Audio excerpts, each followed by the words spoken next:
pagbabayanan ni Darna kay Electra ang pag-aalaga ng San Martin. Out of the picture na, si Darna. Yung mali ako sa pagkakilala sa'yo. At mali rin ang bato. Dapat hindi na lang ikaw naging Darna. Ding!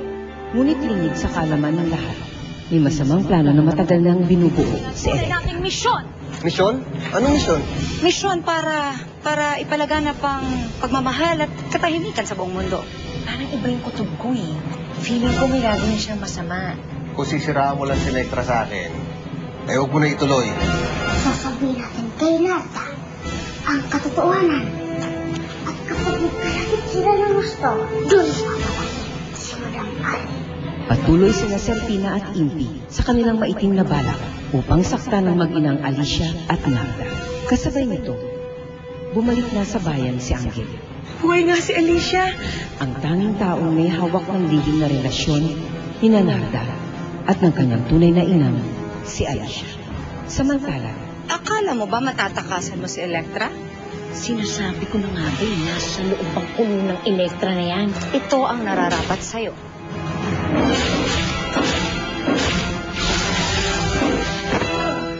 Kumanda ka dahil na-record kong lahat. Ay, kayong dalawa. Ha? Bantayin yung pagbebenta ng tickets, ha? Baka maloko tayo. Sayang din yun. Ha? Chip, apa. Sige. Paggamit na lang po ng computer. Ikaw in charge sa backstage, ha? Apa, ask ko siya. Yes, Chip. Thank you, Chip. Sige. Sir Santo, meron kayong dapat malaman. As in, this is just in. Ano yun? Nauulit ko talaga. Hold on to your seat. Dahil grabe. Tungkol kay Electra to. Si Electra. Is mag-ibig. Sinisiraan mo si Electra? Hindi. Hindi ito joke. Maniwala nga kayo sa akin. Pa, meron ako. Greta. Panoorin. Oh, diba? Tingnan nyo! Saan? Mapapatunayan ko na kay Boss Crisanto na ang babaeng kinalolokohan niya ay fake. Na-record ko na. Dahil may babae ka tumayos ka ng dito, papalayasin mo sa planeta ito. Wala naman na.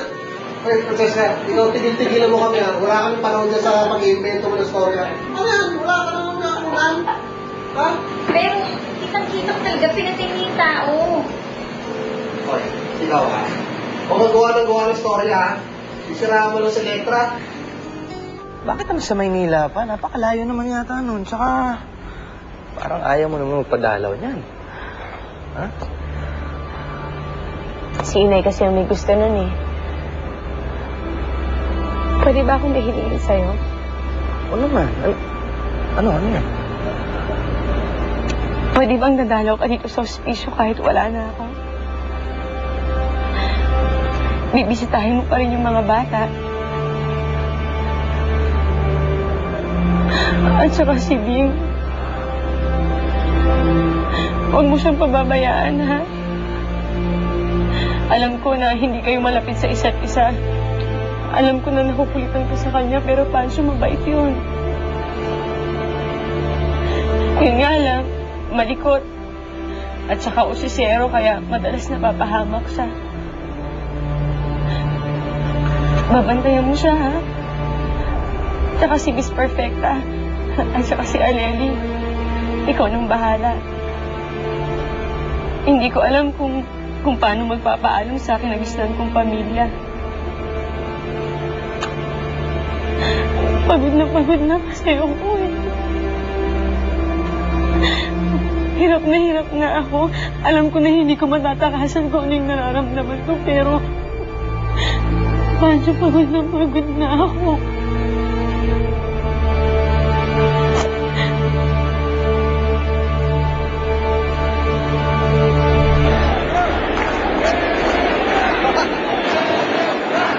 Magandang gabi po sa inyo lahat!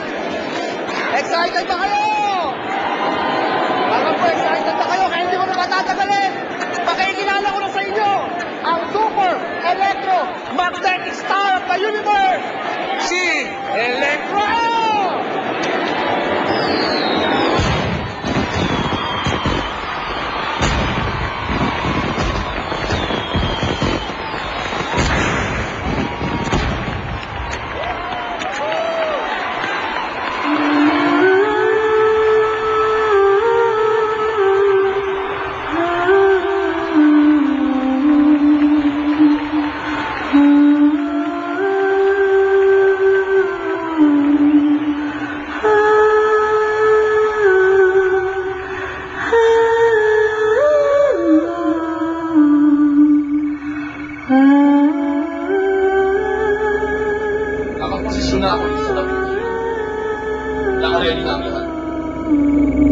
5, 4, 3, 2, 1.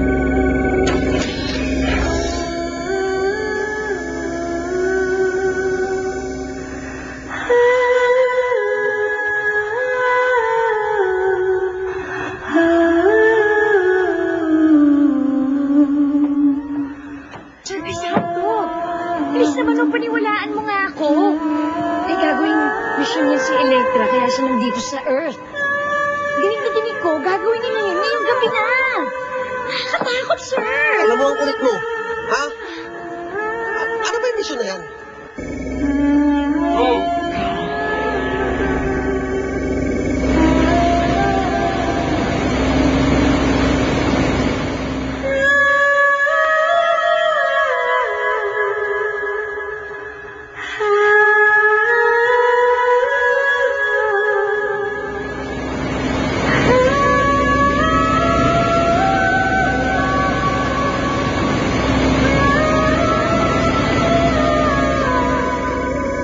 Success!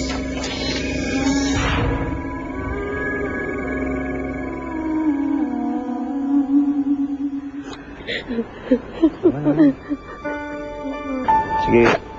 Iyak mo lang lahat. Labas mo lahat ng galit mo, lahat ng sama ng loob mo.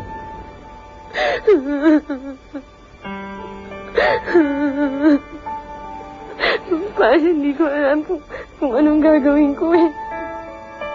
Pagod na akong umiyak. Pagod na akong pasaktan. Bugbog na yung puso ko. Ayoko na, pagod na ako. Nada, kung pwede lang akuin ko lahat ng sakit na nararamdaman mo, gagawin ko yun.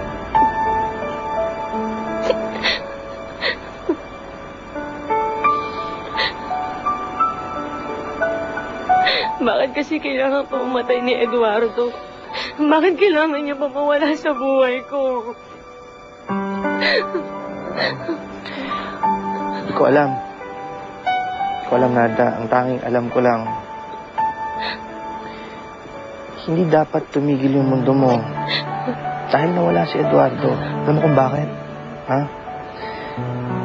Hindi lang naman siya yung nagmamahal sa'yo. Marami pa dyan. Madami pa. Si Aleli. Mahal na mahal ka nun. Si Ding. Di ba?